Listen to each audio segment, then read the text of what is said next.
Hi there guys, welcome back to the channel. Thanks very much for joining us again today. I've got a very short video for you that will compare Wix versus WordPress with regards to making a website. So which one is the best one to make a site in? And really, to find that out, you're going to need to try both of them for yourself. And to do that, you can get access to a free trial version of both of these platforms as a link in the description to this video.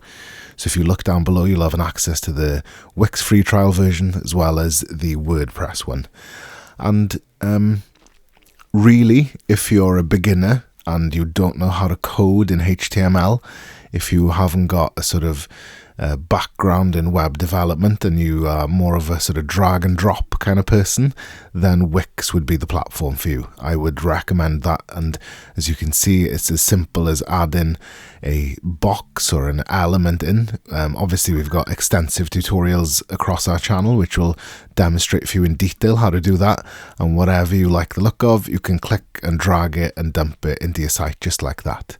It's not so possible in WordPress. So it's got a visual editor, but it's kind of abstracted away a little bit from the page and it's not as accessible.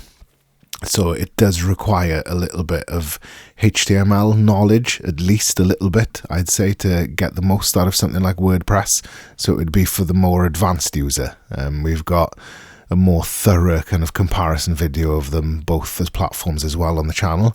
However, that's the kind of the main difference, I would say, is that in Wix you're able to sort of grab stuff and drag and drop and resize, and that would be more accessible, and a lot more people would be accustomed to working like that if they haven't got a background in web development.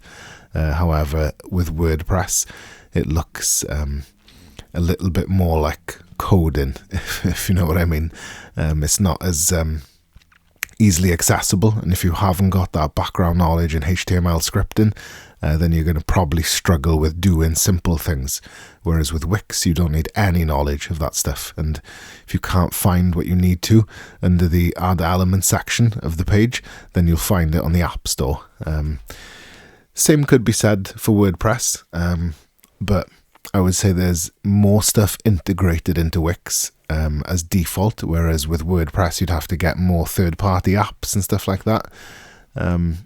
But you know, try them both out, and like I was saying earlier, you've got access to a free trial version of both of them in the link down below in the description. If you like this kind of content and you want to see more, you want to see some kind of tutorial stuff as well, check out the channel and give us a subscribe and like some of that stuff.